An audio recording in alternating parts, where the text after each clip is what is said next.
నమస్తే మిత్రులందరికీ నమస్తే. ఈరోజు ఒక మంచి సబ్జెక్ట్ గురించి మాట్లాడదాం అనుకుంటున్నా. ఏదో ఒకటి మాట్లాడాలి. మాట్లాడకపోతే ఈ సొసైటీలో ఒక బాధ్యత ఏముంటుంది చెప్పండి? మనమే మాట్లాడకపోతే చెప్పండి. మాట్లాడేవాడే మాట్లాడకపోతే, మాట్లాడే గొంతులే మూగపోతే ఈవెన్ అరాచకాలు, అన్యాయాలు విజృంభిస్తాయి. కాబట్టి ఈరోజు ఒకటే, ఒక మనిషి మారాలంటే దానికి నా ఒకటే మాట, ఒక మనిషి మారాలంటే ఖచ్చితంగా ఏం కావాలి? అనుభవం కావాలి, లేదా గుణపాఠాలు కావాలి, లేదా పాఠాలు నేర్చుకోవాలి. ఇవన్నిటికన్నా ముఖ్యం, అతి ముఖ్యమైనది, ఒక మనిషి మారాలి అంటే సంకల్పం గొప్పది. సంకల్పించాలి, నేను మారాలి అని అనుకోవాలి. అలాంటి ఆలోచన రావాలంటే గుణపాఠం గట్టిగా తగలాలి. సరేనా? బ్రెయిన్లో కదలికలు రావాలి, బ్రెయిన్లో కొత్త ఆలోచన రావాలి అంటే మన డాష్ మీద ఎవడో గట్టిగా టుమ్మని తనాల, తంత తప్ప మనకు గుణపాఠం రాదన్నట్లు.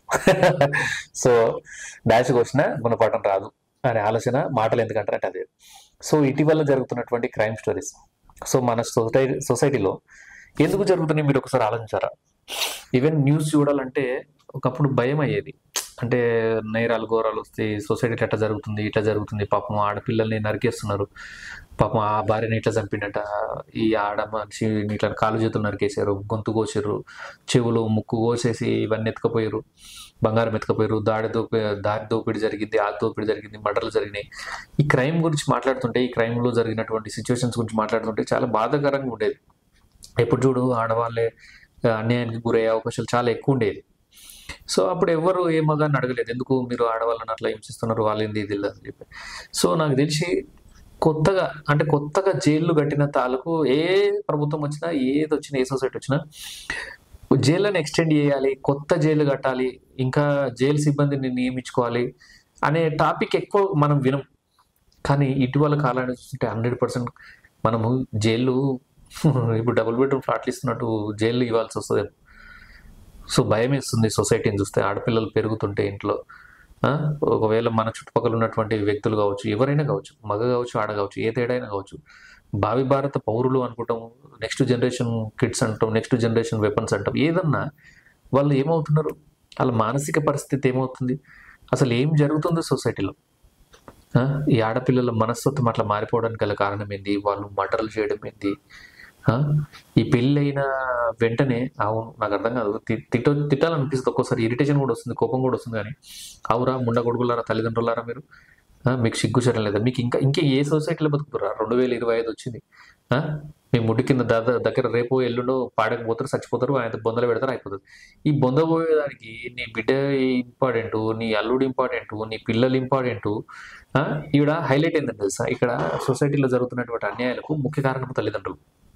ఎట్లా అంటే, ఒక పిల్ల తెలుసో తెలియకనో అమాయకురాలు 15, 16, 14 ఏళ్ళ ఉంది, చేసింది తప్పు అంటే కొంచెం వరకు ఒక 1-2%, ఒక 10% వరకు వాళ్ళని క్షమించవచ్చు, వాళ్ళని మోటివేట్ చేయొచ్చు, వాళ్ళని బాధ పెట్టచ్చు, ఇబ్బంది పెట్టచ్చు. అయినా వాళ్ళ బంగారు భవిష్యత్తు బాగుండాలి అనే ఆలోచన విధానానికి వాళ్ళని ఏదైనా అన్నారంటే ఒక తరిగి ఉంది. ఒకటి పోరాళ్ళకి 24, 25, 26 ఏళ్ళు, 30 ఏళ్ళ దగ్గర ఉన్నటువంటి వ్యక్తులు కూడా పెళ్లి చేసుకుంటాం అంటే, వాళ్ళకి నచ్చినటువంటి వ్యక్తులను పెళ్లి చేసుకుంటాం అంటే కూడా వద్దు అంటున్నారంటే మీరు ఎంత మూర్ఖులు, ఎంత అమాయకులు, ఎంత అవలగాలు, ఎంత ఫాల్తుగాలు. చిన్న పోరాలు ఆలోచించారు, 15, 16 ఏళ్ళు ఉన్న వాళ్ళు ఆలోచించారు అంటే తప్పుగా అవసరం.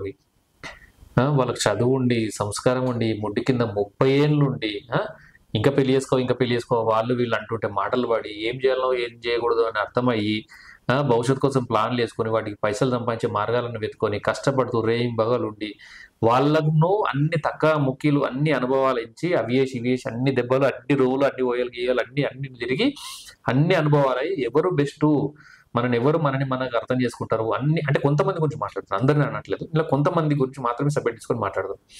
ఇన్ని రకాలుగా ఇన్ని చేసి ఇందులో ఎవరు మంచోళ్ళు, మననుగా మన మనసును అర్థం చేసుకొని, మన భవిష్యత్తుకు భద్రతనిచ్చే వ్యక్తి ఎవరు అని సెలెక్ట్ చేసుకొని వాళ్ళని పెళ్లి చేసుకుందామని అనుకొని మీరు ఒప్పుకోరు తర్వాత మీకు చెప్పడం ఒక బాధ్యతగా అని చెప్పి, మీకు ఆ పిల్లలు వాళ్ళ ప్రేమను వ్యక్తపరుస్తుంటే మీరు ఏం చేస్తారా?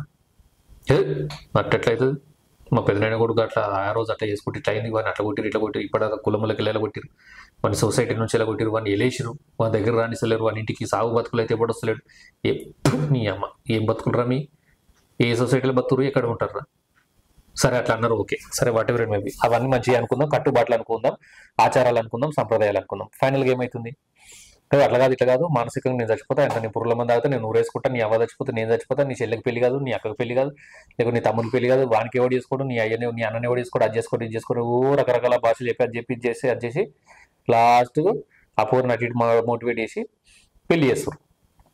ఎవరిని చూపెట్టి, నువ్వు ఇప్పుడు కనుక పెళ్లి చేసుకోకపోతే మీ చెల్లె పెళ్లి కాదు, నువ్వు ఇప్పుడు కనుక ఈ పెళ్లి చేసుకోకపోతే మీ తమ్మునికి ఎవడు పిల్లనియాడు, కుల పిల్ల రాదు, వాడు లవ్ మ్యారేజ్ ఇట్లనే ఎవరినో లేపుకొని పెళ్లి చేసుకోవాల్సి వస్తుంది, మీ చెల్లెను ఎవరు లేరు, మీ చెల్లె కట్నం అడుగుతారు, మీ అక్క ఇట్లుందని ఈ వంకను ఇట్లా జరిగింది అని వంకను ఇట్లా పెడతారని చెప్పి వాళ్ళకు ఎమోషనల్ గా బ్లాక్మెయిల్ చేసి క్రిమినల్ స్టోరీస్ అల్లి అల్లి అల్లి లాస్ట్ గా వాళ్ళ మీద రుద్ది ఏం చేస్తారంటే ఆ వరకు అప్పటి వరకు ఈ దండం పెడితే ఇక సొసైటీ ముఖ్యం, నా ఫ్యామిలీ ముఖ్యం, నన్ను కన్నా నా తల్లిదండ్రులు ముఖ్యం, నా తోబుట్టులు ముఖ్యం, ఇక వీళ్ళందరూ నా కులం ముఖ్యం, నా కథ ముఖ్యం, నా ఊరు ముఖ్యం, ఇదంతా ముఖ్యం అనుకొని ఆలోచించి వీళ్ళందరి కోసం నా ప్రేమను చంపుకోలేనా, వీళ్ళందరి కోసం నేను నా ప్రేమను వదులుకోలేనా, వాడు ఎంత మంచోడు అయితే ఏదైతే అని అనుకోని కొంతమంది ఇవన్నీ చేసుకున్నలా ఇటు వాడు అట్లనే బకరాడు వాడు ఉంటాడితే వాడే మెల్లగా ఇప్పుడు కాకపోతే మెల్లగా వస్తుంది, ఈడు ఈ అవలగాడిని ఎట్లనో అట్లా మ్యానిపులేట్ చేసి వాళ్ళ దగ్గర మెల్లగా పోతుంది అని, అంటే క్రిమినల్గా ఆలోచించే వ్యక్తులు కూడా ఉంటారు, మంచి ఆలోచిస్తారు, చెడుగా కూడా ఆలోచిస్తారు. ఇట్లా మంచి ఆలోచించిన వ్యక్తులు ఏం చేస్తారంటే అటు ఇటు తూ మాత్రం అటు పోయిరు, పెళ్ళి అయింది, వారం అయింది, 10 రోజులు అయింది, 20 రోజులు అయింది, మెల్లగా ఇంటికి అన్నీ అయిపోయినాయి, వీడు ఉద్యోగం పోతుంటే మళ్ళీ ఉద్యోగం సద్యోగం ఉంటుంది, ఇంట్లో మెల్లమెల్లగా పరిస్థితులు ఆర్థిక పరిస్థితులు మెల్లగా బయటపడుతుంటాయి. అప్పటిదాకా వీటి పెళ్లి కోసం చేసిన ఆడిన అబద్ధాలు చేసిన అప్పులు ఇక స్టార్ట్ అవుతాయి. ఓ గ్రాండ్గా కావాలి నా బిడ్డ పెళ్ళి, ఓ మేము పెళ్లి పెద్దలే 2-3 లక్షలు పెట్టి చేస్తాం, మీరు డిన్నర్ ఇయ్యరా, డిన్నర్ 10 లక్షలు పెట్టియరా, 20 లక్షలు పెట్టియరా, మా ఊరికి వెళ్ళి మొత్తం ఊరు వస్తుంది, 500 మంది వస్తారు, 200 నీ ఇవ్వడరా, ఏదో ఆపతో ఇవ్వడరాడు, ఏదైనా ప్రాబ్లమ్స్ ఇవ్వడరాడు, వాడు ఇవ్వడరాడు, ఓ ఇక వీడు చెప్తాడు ఇక, ఓ మా తమ్ముడు దోస్తులు వస్తారు, నాకు మీ తమ్ముళ్ళేడా, నీ బొమ్మరుడా, నీ బొమ్మరు దోస్తులు 20 మంది వస్తారు, వాళ్ళ అమ్మగారు ఇజ్జత కూడా, అక్క పెళ్ళి అంటే ఎట్లుండాలి, పెళ్ళి 2-3 లక్షలు పెట్టి పెద్ద గ్రాండ్గా ఫంక్షన్ ఇస్తాం, ఊరంతా విలువాలి, మేము ఊరు మొత్తం తీసుకొని వస్తాం, వాళ్ళని తీసుకొని వస్తాం, వీళ్ళని తీసుకొని వస్తాం, మీరు చేయాలి కథ అట్లా వాడాలి ఇట్లా వాడాలని చెప్తారు. ఇప్పుడు ఏం చేస్తారు, మెల్లగా అట్లా ఇట్లా అట్లా చేస్తారు, లాస్ట్కి ఏం చేస్తారు, ఆడ అప్పు సప్పు చేసి అవి చేసి ఇవి చేసి ఆడ ఈడ అడుకొచ్చి పెద్ద గ్రాండ్గా డిన్నర్ చేస్తాడు, ఆయనతో వస్తారు, అందరు మింగి తింటారు, మంచిగా తింటారు, సప్పుడే వీక్తారు, ఎవరి పల్లెలాడు 2 రోజులు అంత మర్చిపోతారు, టెంట్ హౌస్ సామానికి వస్తాడు, పైసలు ఏమే పైసలు అంటాడు, ఇస్తాను 2 రోజులు రాగంటాడు, ఇక ఆడికెళ్ళి స్టార్ట్ అవుతుంది దాని పరిస్థితి. 2 నెలలు కాగానే అయ్యో పెళ్లి ఫోటో లేకపోయా, మీ డిన్నర్ ఫోటో లేకపోయా, అవి లేకపోయా, బొంగు లేకపోయి బొచ్చు లేకపోయా, ఇక ఆ పెళ్లి ఫోటోల కాడికి వస్తుంది. ఆ పెళ్లి ఫోటోల కాడికి వెళ్ళి షురు అవుతుంది వాడు కట్టుడిగా, ఇక గట్టి 3 నెలలు 4 నెలలు చిరాకుల ఇరిటేషన్ లో ఆయనతో ఎవడో అప్లోడ్ వచ్చో లేకుంటే వాడో వీడో దోస్తులను గొడవ ఆయనతో ఇంటి దాకా వస్తుంది కదా, వీడి చిరాకులు ఒక మాట అన్నాడు అనుకో, లేదంటే ఓ చెయ్యి లేకపోతే తాకిందో లేకుంటే వాంటిల్ కావాలి, కోపం భరించలేకుండా అది భరించలేదు భరించలేదు దెబ్బ తింగిన అనుకో, ఇక స్టార్ట్ అవుతుంది ఇక వార్. ఎప్పుడు పెళ్ళైన నెలకే, ఇక 1-2 నెలలకు ఒక రోజు చూసి ఆయన వాళ్ళ ఎంతగానో ఇబ్బంది పెడతావు నా కొడుకును, నా కొడుకుని ఇట్లా చేస్తున్నావు అట్లా చేస్తున్నావు, వాళ్ళ అమ్మ ఆవేశం ఆగనో లేక కోపంలోనో కావాల్సుకోనో ఇరిటేషన్లోనో అటనో ఇట్లనో 2-3 మాట్లాడుతుంది, కథం అయిపోయా. అట్లా తమ్ముడు ఇక వాళ్ళు వస్తారు, ఎందుకు కొట్లాడ పెట్టుకుంటారు, జేరి అట్లా కాదు ఇట్లా కాదు, మంచిగా బతకాలి, సొసైటీలో గౌరవంగా బతకాలి, అట్లా చేయాలి ఇట్లా చేయాలి అని చెప్పి వాళ్ళు వీళ్ళు వస్తారు. ఇట్లా 2-3 సార్లు ఆయనతో చినికి గాలివాన అవుతుంది, ఆయనతో పంచాయతీ బయట రోడ్డునే పడుతుంది, ఆడికి వెళ్ళి కోట్ల పడుతుంది అమ్మ, కోట్ల దాకా పోతుంది. ఈ కథ ఇట్లుంటది, ఆ కోట్లు తిరుగుతారు 10 ఏళ్ళు, అదో తల్లిదండ్రులు మోటివేట్ చేస్తుంటారు, ఇక పిల్ల తల్లి కావచ్చు, తండ్రి కావచ్చు, తమ్ముడు కావచ్చు, ఇక లంగలు ఉంటాయి, లంగలు ఉంటాయి, ఏం చేస్తారు ఇక దాన్ని మోటివేట్ చేసి ఏం బిగేది ఏం లేదు, మళ్ళీ ఇంకో పెళ్లి చేసే కెపాసిటీ ఉండదు, ఇంకోళ్ళు ఆ భవిష్యత్తు బాగు చేసే కథ ఉండదు, సుఖ దుఃఖాలను కష్ట నష్టాలను ఓర్చుకోవాలి, భరించాలి, కొన్ని సందర్భాలు నడుస్తుంటది, మంచి లేకపోతే అది చెప్పే తరిక ఉండదు, ఇక ఎంకరేజ్మెంట్ ఉంటుంది వెనకాల, ఇక ఇది బ్యాండ్ వీళ్ళు తాళాలు కొడుతుంటే వాళ్ళు వెనక నుంచి తబలాలు కొడుతుంటారు, డింపడక్కడం అని కొడుతుంటారు,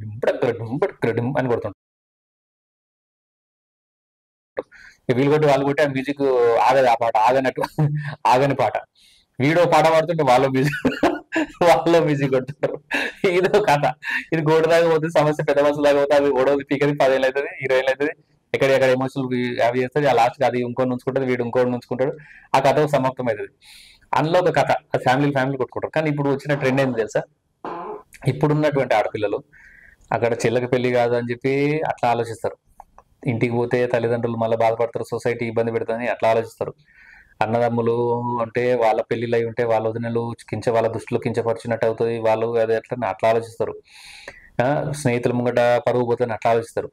ఇదంతటికి కారణం ఏంది, ఇదంతటికి ఏముంది, ఇదంతా ఒక సైడ్ లో పెడితే ఇప్పుడు ఎప్పుడైతే ఈ అప్పులు కట్టే పరిస్థితిలో వీడు హస్బెండ్ ఉంటాడో, గొడవలు అవుతుంటే స్టార్ట్ అవుతుంటుందో, అప్పుడు ఆ టైంలో మెల్లగా ఈ క్లాస్మేట్ యువతో లేకుంటే ఫ్రెండ్స్ ఊరిలో ఫ్రెండ్స్ చేస్తారు, ఫోన్ చేస్తారు, ఎట్లున్నవే నువ్వు బాగున్నావా, ఏంటి బాబా అన్న ఇంకోసారి ఎట్లున్నవే నువ్వు బాగున్నావా అంటారు. అనగానే బాగున్నా, నేను నువ్వు ఎట్లున్నవే బాగున్నావు, మన ఆమె బాగుందా రామాదేవి మంచిగా ఉందా, ఆమె మళ్ళా వెళ్ళవు పుల్లో మంచిగురా, అందరు మంచిగుర్రే, రమేష్ బాగుండాయే, పిక్చర్ల గురించి వెంటనే కానీ లైవ్ లో ఇదే చూడటం. ఊరే రమేష్ బాగుండాయే అంటది. రమేష్ అయ్యో నువ్వు పెళ్లి కాగానే వాడు మస్తు డిప్రెషన్ కి ఇక్కడ నుంచి స్టార్ట్ అవుతారా ఇక, ఈడికెళ్ళి స్టార్ట్ కాగానే వీధిగా డిప్రెషన్ లో అయితే కథ. అయ్యో నేను పెళ్లి చేసుకుంటా, ఎందుకంటే చెప్పనా, ఇప్పటిదాకా ఉన్నటువంటి రియాలిటీకి వచ్చేస్తా అనమాట. ఇప్పటిదాకా ఉన్నటువంటి విషయాల నుంచి, బాధ్యత నుంచి, ఆ బంధాల నుంచి మెల్లగా బయటకు వచ్చే ప్రయత్నంలో వాని గురించి ఎంక్వైరీ చేస్తుంది. వాడేం చేస్తాడు, దీని మీద ప్రేమను తట్టుకోలేడు. ఆడు కొన్ని సందర్భాల్లో ఏం చేస్తాడంటే, ఇది మోసం చేసింది అంటే వదిలిపడదింటాడు, లేదు ఇది మోసం చేయడానికి గల కారణాలు ఉంటే బలమైనవి అంటే ఎట్లనైనా దక్కించుకోవాలని చూస్తాడు. సో కాబట్టి ఆ దక్కించుకునే విషయంలో దీని వెనకాల మెల్లగా ఫాలోయింగ్ అయ్యి మెల్లగా దోస్తుల నుంచి అట్లనో ఇట్లా నెంబర్ కనుక్కొని మెల్లగా మిస్ కాల్ ఇచ్చుకుంటారు, రాత్రి మెసేజ్ చేసుకుంటూ అవి చేస్తుంటాడు. ఇది మెల్లగా గుడి వెనక నా సామి కథలు మొదలు పెడుతుంది. ఎట్లా భర్త లేనప్పుడు మెల్లగా ఎవరు లేనప్పుడు, ఏమండి మనం సపరేట్ ఫ్యామిలీ పెడదాం, మనం సపరేట్ ఉందాం, మీ అమ్మ ఉండొద్దు, మీ అమ్మ డిస్టర్బ్ చేస్తుంది, నన్ను అట్లేస్తుంది ఏదో కథలు పడి సపరేట్ ఫ్యామిలీ ఉంటారు. లేకుంటే ఉన్నప్పుడు నోట్ మూసుకొని ఉండని చెప్పి అట్లా అది కనుక వచ్చి, ఏమరా నీ పిల్లం ఇట్లా పోగానే, నువ్వు ఇట్లా పోగానే నీ పిల్లం ఫోన్లు మాట్లాడుతూనే ఉందన్నా అనుకో, కదా ఆమె మీద ఒక 4-5 సాడీలు ఇప్పించుడు, వాళ్ళు కొట్టుడు తిట్టుడు. ఆయన ఈ బెడ్రూమ్ లో ఓ హాల్ ఉంటే కోడలు అత్త లోపల ఉండాలి, లోపల ఉందనుకో బయట ఉండాలి. ఇట్లా ఉండి ఫోన్ మాట్లాడుతూ దూరం పోయి బిల్డింగ్ కాడ మాట్లాడి ఈయన మాట్లాడి, ఏమైంది అంటే మా అమ్మ ఫోన్ చేసి, మా తమ్ముడు ఫోన్ చేసి, అమ్మకి ఏం పని ఉండదు, పని పాట ఏముండదు, ఎప్పుడు అమ్మనే ఫోన్ చేస్తుంది 24 గంటలు, దానికి ఏం పని ఉండదు, అది మొగంతో సంసారం చేయదు, ఇంకా వాళ్ళ పిల్లలను కొడుకులను ఇవ్వలేదు, ఎప్పుడు ఫోన్ చేసిన అమ్మ. అయితే అమ్మ మాట్లాడుతున్నాడు ఈ వ్యవహారం, ఎట్లా ఉన్నావు బిడ్డ, ఎట్లా ఉన్నది బిడ్డ, మంచి చేస్తున్నాం, మంచి సంసారం చేసుకో బిడ్డ, ఏంటి బాబా అన్న ఇంకోసారి ఎట్లా ఉన్నావు బిడ్డ, ఎట్లా ఉన్నది బిడ్డ, మంచి చేస్తున్నాం, మంచి సంసారం చేసుకో బిడ్డ, అట్లా అని అమ్మ మాట్లాడుతుంటాడు. గంట 24/7 అమ్మనే ఫోన్ లో మాట్లాడుతుంటది. వన్స్ అప్పుడు ఒక రోజు ఒక టైంలో ఏమవుతుంది, అంటే నవ్వుతున్నాను కాదు ఫ్రెండ్స్, అసలు రియాలిటీ నాకు ఇరిటేషన్ అని వస్తుంది, అసలు బీపీలు వేస్తుంది నాకు. ఇక్కడ నుంచి కథ మొదలవుతుంది. ఒక అంతకురాలుగా రావడానికి చాలా కారణాలు ఉంటాయి. సో ఆ ఆడపిల్ల యొక్క మనస్థితి, మానసిక పరిస్థితి క్రూయాలిటీగా మారడానికి సొసైటీ ఇంపాక్ట్ ఉంటుంది, పేరెంట్స్ ఇంపాక్ట్ ఉంటుంది, స్నేహితులు ఇంపాక్ట్ ఉంటుంది, ప్రీవియస్ వ్యక్తుల ఇంపాక్ట్ ఉంటుంది. అట్ ద సేమ్ టైం ఇన్ని మర్చిపోయి కూడా బాధ్యత, రెస్పాన్సిబిలిటీకి వస్తే ఇక్కడ వాళ్ళ బాధ్యతగా వాళ్ళు ప్రవర్తించి కోపమో తాపమో ఏదో నా సొంతం అనుకున్న వీళ్ళకి చేసుకోవడమో మాట్లాడడం ఇది జరగడం వల్ల ఇక్కడ ఉన్నటువంటి క్రియాలిటీ ఎప్పుడైతే స్టార్ట్ అవుతుందో ప్రీవియస్ ఉన్నటువంటి రెస్పాన్సిబిలిటీస్ గుర్తొస్తాయి, అంటే ఆ రిలేషన్షిప్స్ తాలూకు ఆనవాళ్ళు గుర్తొస్తాయి. అట్లా వీళ్ళ మీద ఇక ఇప్పుడు ఏం చేస్తారు, అమ్మాయి వీళ్ళని కాదు వాళ్ళని కాదు ఎవరిని అడగదు. ఇప్పుడు బాయ్ ఫ్రెండ్కి ఏం సమాధానం చెప్పలేము, వాడు నన్ను బంగారం నువ్వు లేకపోతే బతకలేనే, నువ్వు కావాలని అట్లా కావాలని వాడి ప్రయత్నం వాడు చేస్తుంటాడు, వాడి వేషాలు వాడు వేస్తుంటాడు. వాడిని వద్దనలేము, వాడిని వదులుకోలేము, వాడు చచ్చిపోతుంటాడు, వాడు నన్ను బాగా చూసుకుంటాడు, వాడు అటు దింపే ఇటు దింపే, ఆ పొదలు దింపే ఈ పొదలు దింపే, ఆ ఓయోలు ఈ ఓయోలు, నేను తినని లేదా చేయని లేవా, అన్ని దెబ్బలే, అన్ని అయిపోయాయి నా పరిస్థితి. వాని జ్ఞాపకాలతో అంటే ఏదో ఒక రకంగా, అంటే ఆ మానసిక పరిస్థితిలో ఈమె ఆలోచించే విధానం, నేను చెప్పే విధానం ఎట్లున్నా ఫ్యాక్ట్ ఇదే, ఈమె ఆలోచిస్తుంది బాగా, ఏం చేయాలి, వాడిని వదులుకోలేరు. సరే నేను మళ్ళీ వస్తే మనం ఒకసారి కలుద్దాం అంటది, ఏదో ఒక దగ్గర కలుద్దాం అంటే సరే అని చెప్పి ఆడు ఓకే అంటాడు, ప్లాన్ వేస్తాడు. ఏమండి నేను మా ఫ్రెండ్ వస్తుంది ఊరు నుంచి, ఆ ఫ్రెండ్ వాళ్ళని నేను కలిసి వస్తా, నువ్వు ఆఫీస్కి వెళ్ళు, నేను 1 అవర్లో వస్తాను అంటది. సరే అండి. ఈ 1 అవర్లో ఏం చేస్తారు, ఈ పాత లవర్ దగ్గరికి పోతారు. ఈ పాత లవర్ ఏం చేస్తాడు, కలిస్తే మంచి గుడిగానో ఎన్నో గుంపుల్లో మందిలో ఎన్నో ఒకసారి కలుస్తాడు. అట్లా రెండోసారి కలుస్తాను, నేను వస్తాను నీకోసం అటు గిఫ్ట్ తెస్తున్నాను, నీకు శారీ కట్టుకో, అది ఇస్తున్నాను. మూడోసారి డైరెక్ట్ ఏదైనా దెబ్బ దగ్గర కలుస్తాడు, ఇక దంచుడు ఆయన అటో ఇటో పాత జ్ఞాపకాలు అన్నీ వస్తాయి, మెమరీస్ మళ్ళీ స్టోరీ రిపీట్ స్టార్ట్ అవుతుంది. అప్పటి నుంచి ఇక మర్చిపోలేకపోతే అది చేస్తున్నాను మెల్లగా రెండో కథ మళ్ళీ మొదలవుతుంది. అప్పుడు వీళ్ళిద్దరిని సెకండ్ సారి క్రియేట్ అయ్యే లవ్ ఏమైనా చేయడానికి సిద్ధపడుతుంది. ఎవరైనా అసలు ఏం చేస్తారో ఎట్లా చేస్తారో కూడా తెలియనటువంటి క్రిమినాలిటీకి లోన్ అవుతారు, అంత బానిసత్వం. ఇక్కడ హస్బెండ్ ఏం చేస్తాడు, పొద్దున లేచి ఎట్లా నా భార్యను చాలాలి, ఎట్లా నా తల్లిదండ్రులు చూడాలి, ఎట్లా అప్పులు కట్టాలి, ఏం చేయాలని చెప్పి హస్బెండ్ వాడి ప్రయత్నంలో వాడు బాధలో వాడు ఉంటాడు. వీళ్ళేమో ఏ చుట్టాలో ఏ సాటుకు కలవాలి, వీనికి ఏ ప్లాన్ చెప్పాలి, మా అత్తతో నుంచి ఎట్లా తప్పించుకోవాలి వాళ్ళ నుంచి. ఎందుకంటే మూర్ఖుల యొక్క లక్షణం ఇట్లనే ఉంటుంది, మూర్ఖత్వం వస్తుంది ఫస్ట్, ఆ నుంచి క్రిమినల్ రాక్షసత్వం వస్తుంది. ఈ మూర్ఖత్వంలో చేసే పనులకు రాక్షసత్వం తోడైతే వాళ్ళు ఎంత దూరం పోతారని అది ఆలోచించండి. అట్లా చాలా కథలు, రకరకాలుగా కథలు వచ్చి వాళ్ళు ఏం చేస్తారు, ఇప్పుడు ఈ బాయ్ ఫ్రెండ్ సాటిస్ఫై కావాలి, నేను బాయ్ ఫ్రెండ్ దగ్గరికి వెళ్ళిపోవాలి, అటు తల్లిదండ్రుల పరువు పోవద్దు, సొసైటీ నన్ను మంచిగా అనుకోవాలి, ఈవెన్ వీళ్ళు కూడా వీళ్ళు నన్ను వెళ్ళిపో బిడ్డ, ఎందుకు ఇక నువ్వు ఒకదాన్ని మా దగ్గర ఎందుకుంటావు, నీకు భవిష్యత్తు మస్తుంది, వెళ్ళిపోని వీళ్ళు కూడా అనాలి. అంటే అన్ని సవ్యంగా జరగాలి, అన్ని బాగా జరగాలి, అన్ని కరెక్ట్ ఉండాలంటే ఏం చేయాలి, ఏం చేయాలి? అది మీరు అనుకున్నదే. సో హీరోని తీసేయాలి సినిమాలకి, అప్పుడు విలన్ వచ్చి హీరో అవుతాడు. ఎట్లా అవుతాడు, ఈ హీరోని తీసేసినాం అనుకో, ఆ హీరో ఇంకా మనం విలన్ ఉంటాడు కదా, అంటే ఈమె హీరోయిన్, మన సొసైటీకి ఏమో ఈ విలన్ ఆడు, కానీ ఈమె హీరో ఉంటాడు, ఈమెకి ఈ హీరో ఇప్పటిదాకా ఉన్నాడు హస్బెండ్ విలన్ అవుతాడు. ఈ హస్బెండ్ ఒక్కటి లేపేసి ఈ చెక్ మేట్ ఒక్కని పెడితే అందరూ హ్యాపీగా ఉంటారు కదా. ఇక్కడ ఈ పిల్లగాని వాళ్ళ తల్లిదండ్రులు ఏమవుతారు, ముండవ వస్తావు బిడ్డకి ఈ ఏజ్లో, ఎందుకు ఆ 2 నెలల కడుపు తీపించుకో, కడపైన అది అంటున్నావు కదా, తీపించుకో ఇంటికి వెళ్ళి బిడ్డ, నీ సామాన్ ఏవైతే నీకు పెట్టి అవన్నీ తీసుకొని వెళ్ళిపో బిడ్డ, ఏదో మా తల రాదట్లుంది, మన జీవితం అంతా రాసింది, మనకి అంత బతకాలని అంత రాసింది కాబట్టి అట్లా అయిపోయింది, నువ్వు వెళ్ళిపో బిడ్డ అని చెప్పి వీళ్ళు పంపిస్తారు. ఎట్లయినా ఇష్టపడి మేము వద్దొద్దనంగా పెళ్లి చేసిన ఆయన, నా భవిష్యత్తు ఇట్లా అయిపోయింటే, మేము ఇట్లా నడమతరాన చచ్చిపోతాడని మేము అనుకున్నాం బిడ్డ, ఎట్లా నువ్వు ఇంట్లో ఉండు అంటే సరే తీ అంటారు. ఇంట్లో చెల్లి ఉంటుంది, లేకుంటే తమ్ముడు ఉంటాడు, పెళ్లికి వెళ్ళిన తమ్ముడు ఉంటాడు, పెళ్లికి వెళ్ళిన చెల్లి ఉంటుంది, వాళ్ళ పెళ్లిలు కాదు, ఈమెకు మళ్ళీ రీమ్యారేజ్ చేయాలంటే కాదు, అది ఇంటి మీద ఉంటుంది. తమ్ముడు ఉంటాడు, వానికి పెళ్లి అయితే ఇంటి మీద ఉన్న అక్క దగ్గర వానికి సంబంధాలు రావు.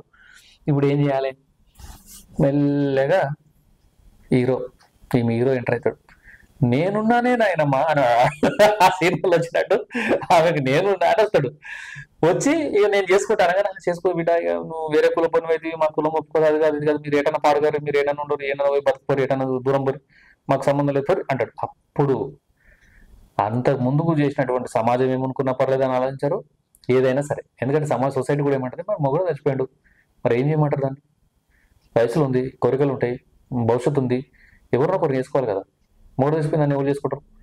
అందుకే ఆ పిల్లగాడు ప్రేమించినోడే, ఆ పిల్లలను ఇష్టమే ఉంది, వాళ్ళిద్దరికి ఎప్పటి నుంచి కలిసి ఉంటారు, ఉన్నంతి బతకంది, సొసైటీ అనుకుంటుంది, కులపలు అనుకుంటారు, అందరూ అనుకుంటారు. సో ఇది జరగడానికి ఒకే ఒక వికెట్ను లేపేస్తే ఈ కథ అంతా జరుగుతుందనే ప్లాన్ చేసి ఫెయిల్ అవుతున్నారు. ఇప్పుడు నేను చెప్పినటువంటి కథలో ఆధారాలు మీరు వెతకండి, నిజమా కాదా, క్రైమ్ స్టోరీస్ ఇందుకే జరుగుతాయి. ఇందులో మంచి పోలీస్ ఆఫీసర్లు ఉంటే కనుక చాలా తక్కువ రోజులు పట్టుకుంటారు వాళ్ళను, లేదా పూస ఇన్ని ప్లాన్లు చేసి ఉత్తుగానే దొరికిపోతారు వాళ్ళు. ఎందుకంటే అక్కడ హీరోయిన్ ఫోన్లు మాట్లాడుకోవడం ఇట్లా డిఫరెంట్గా. ఈ మధ్య కాలంలో చూడండి మీరు, సొసైటీ ఏమవుతుందంటే హస్బెండ్ని ఈవెన్ హనీమూన్ పోయి చంపేశారు. ఎందుకు చంపేశారు, సుఫారీలు ఇచ్చి చంపేశారు. ఎందుకు చంపేశారు, అది ఒక ప్లాను. ఏ ప్లాను, ఏదైతే జరిగిందో ఇదే మూల కారణం. నేను చెప్పిన కథను ఏ దానికి తీసుకున్నా, దేనికి ఉదాహరణ తీసుకున్నా ఇదే కథ. 90% ఈ కథ, నేను చెప్పినటువంటి కథ మ్యాచ్ అవుతుంది. ఇక్కడ తల్లిదండ్రులదా తప్పు, వాళ్ళదా తప్పు, వీళ్ళదా తప్పు, ఎవ్వరిది కాదు. పరువు అనే ఒకే ఒక్క మాట మీద ఇంత కథ జరుగుతుంది. ఎక్కడిది పరువు చెప్పండి, పరువు అంటే ఏంది, చూపిస్తావా పరువు, ఏమన్నా కనబడుతుందా? ఒకవేళ నువ్వు ఉందనుకుంటే ఆ పరువు నిజంగా అట్లాంటి పరువే ఉంటే జస్ట్ కొనుక్కోవచ్చు, దాన్ని సంపాదించి డబ్బుతో ఆ పరువును కొనుక్కోవచ్చు. ఎంతమంది పిల్లలు లవ్ మ్యారేజ్ చేసుకొని వివిఐపీలు, హీరోలు, పెద్ద పెద్ద సెలబ్రిటీలు, పెద్ద పెద్ద నాయకులు పెళ్ళిళ్ళు చేసుకొని విడిపోతలేరా? సరే, సెకండ్ సబ్జెక్ట్ మనం నెక్స్ట్ వీడియోలో ఎందుకు విడిపోతారు మనుషులు, వాళ్ళ యొక్క మానసిక పరిస్థితి ఎంత ఉంది, విడిపోయినటువంటి వ్యక్తుల మీద సొసైటీ ఇంపాక్ట్ ఎంత ఉంటుంది, సొసైటీలో ఉన్నటువంటి వ్యక్తులు వాళ్ళని ఎట్లా కిర్చపరుస్తారు, ఎట్లా మాట్లాడతారనే వీడియో ఇంకోసారి మాట్లాడుకుందాం. కానీ ఈ విషయం మీదనైతే నేను కొంచెం వరకు మాట్లాడాలనుకున్నా, మీతో షేర్ చేసుకుని ఎట్లుందో చెప్పండి. దీనిపైన క్లుప్తంగా క్లియర్గా ఎవరి మానసిక పరిస్థితి ఎలా ఉంటుంది, ఎవరి ఎంకరేజ్మెంట్ ఎలా ఉంటుంది, అత్త ఎలా చెప్తుంది, ఇక్కడ తల్లి ఏం చెప్తుంది, అక్కడ అక్కజెల్లెళ్ళు ఏం చెప్తారు, అన్నదమ్ములు ఏం చెప్తారు, ఈ కుటుంబంలో జరిగేటటువంటి జ్వాల ఏదైతుందో, వీళ్ళ మధ్యలో రేగేటటువంటి ఈగో ఫీలింగ్స్ ఏవైతున్నాయో, ఈ ఫీలింగ్స్కి అన్నిటికీ మూల కారణం ఏంది, ఒక దురుద్దేశం, వికృత చేష్టలు, ఒక పిచ్చి, ఒక మానసిక వేదనకు గురైనటువంటి వ్యక్తుల యొక్క ఆలోచన విధానమే ఇంతటికి కారణమవుతుంది. సో ఫైనల్గా నేను చెప్పేది ఏంటంటే, ఈ బేస్ లైన్, ఈ మర్డర్లు ఇవన్నిటికీ చేసేది కేవలం పరువు అనే ఒక లైన్ మీద ఆధారపడుతుంది. పరువు కావచ్చు, ఇంకా ప్రేమ కావచ్చు, ఆకర్షణ కావచ్చు, ఏదైనా కావచ్చు, ఏదేమైనా ఫైనల్గానైతే ఆ తల్లిదండ్రుల దగ్గర నుంచి మొదలైనటువంటి కథ చివరి వరకు ప్రాణం పోయేదాకా వస్తుంది. ఇలాంటి క్రైమ్ స్టోరీస్ ఇంకా ఇంకా జరుగుతూనే ఉంటాయి సొసైటీలో, ఆగవు. ఎంతమంది ఆపినా జైలుకి పోతారని తెలుసు. ఒక వ్యక్తితో జీవితాంతం నరకం అనుభవించేదలు ఒక 4-7 సంవత్సరాలు, 4 నుంచి 5, 6, 7, 8 ఎన్నో సంవత్సరాలు జైల్లో ఉండొచ్చింది నయం, తర్వాతనైనా నా భవిష్యత్తు బాగుంటుంది అనుకునే వ్యక్తులు కూడా చాలా మంది ఉన్నారు. వాళ్ళ యొక్క మానసిక పరిస్థితులు కూడా డిఫరెంట్గా ఉంటుంది. సో ఈ విషయాలపైన మనం మంచి ఇంటర్వ్యూ చేద్దాం.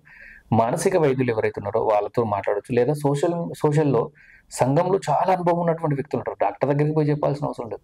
ఈ విషయాలను అనుభవించినటువంటి వ్యక్తులు, ఇంట్లో జరిగినటువంటి వ్యక్తుల యొక్క మానసిక పరిస్థితిని మంచి పరీక్షించి మాట్లాడే వ్యక్తులు కూడా సొసైటీలో చాలా మంది ఉన్నారు. కాబట్టి వాళ్ళతోటి మాట్లాడి మంచి వివరాలను, మంచి విషయాలను మీకు ఇచ్చే ప్రయత్నం చేస్తాం.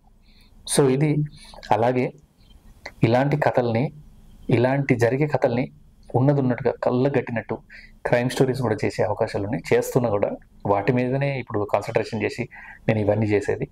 కాబట్టి మీలో ఎవరికైనా నటించాలనుకున్నా, లేదంటే మీలో మీ ఇంట్లో ఇట్లాంటి కథలు ఏవైనా జరిగినా 100% నాకు చెప్పే ప్రయత్నం చేయండి. నేను మీ దగ్గరికి వస్తా, మాట్లాడతా. మీలో జరిగినటువంటి కథలని ఖచ్చితంగా ఉన్నట్టుగా సినిమాటిక్ వేలు కొంచెం కొన్ని కల్పితాలు చేసి సొసైటీ మీద ఇంపాక్ట్ పడకుండా, జరిగినటువంటి కథ ఇతరులకు ఎంకరేజ్మెంట్ ఉండకుండా అట్లా చేస్తే చట్టం దృష్టిలో ఎలాంటి శిక్షలు ఉంటాయి, చట్టం ఎలా శిక్షిస్తుందనే వేలో, సినిమాటిక్ వేలో తీసుకెళ్తా. అలాగే ఇలాంటి కథల్లో పెట్టుబడి పెట్టాలన్నా, ఇలాంటి కథల్లో నటించాలన్నా, మీ కథల్ని, మీకు జరిగిన అన్యాయాలని, మీ దాంట్లో ఉన్నటువంటి దాన్ని 100% చిత్రీకరించి ఒక వెబ్ సిరీస్ లాగా కానీ, ఒక చిన్న చిత్రంగా కానీ టెలికాస్ట్ చేస్తానని చెప్పి మనస్ఫూర్తిగా కోరుకుంటున్నా. ఇలాంటి కథనాల మీద, మంచి సబ్జెక్టుల మీద ఒక కథను తీసుకొని వాళ్ళ యొక్క మానసిక పరిస్థితులను అనుగుణంగా, అంటే ఆలోచించి వాళ్ళు ఇట్లా చేసి ఉండొచ్చా అనే అనుమానాలను వ్యక్తపరుస్తూ మనం ఇక్కడ నుంచి మాట్లాడుకుందామని చెప్పి మనస్ఫూర్తిగా కోరుకుంటున్నా. నమస్తే. ఈ వీడియో కనుక మీకు నచ్చితే నా ఛానల్ సబ్స్క్రైబ్ చేయండి, లైక్ చేయండి, షేర్ చేయండి. So don't trust anyone. ఎవరిని నమ్మకూడదు. కొన్ని సందర్భాలలో మన నీడని కూడా మనం నమ్మొద్దు. ఎవరు అవరు, ఎవరు రారు, ఎవరు ఏం చేసి పెట్టరు. సరేనా? మన కోసం మనమే కష్టపడాలి, మనమే ఇష్టపడాలి, మనమే సాధించుకోవాలి. పైసామే పరమాత్మ హై, ధనం మూలం ఏదం జగత్. చెప్తున్నా కదా, ఇంతగానో ధనం మూలం ఏదం జగత్ మించినటువంటి పదమే ఉండదు. ప్రతిదానికి పైసా సమాధానం చెప్తుంది. సంపాదించే మార్గాన్ని వెతకండి, సంపాదించండి. పైన పాకెట్ చెప్పేస్తుంది ప్రపంచం అంటే ఏందో. చలో, right. Have a nice day. మీ అమూల్యమైన సందేశాన్ని ఖచ్చితంగా కామెంట్ రూపంలో తెలియజేస్తారని మనస్ఫూర్తిగా కోరుకుంటున్నా. జై హింద్.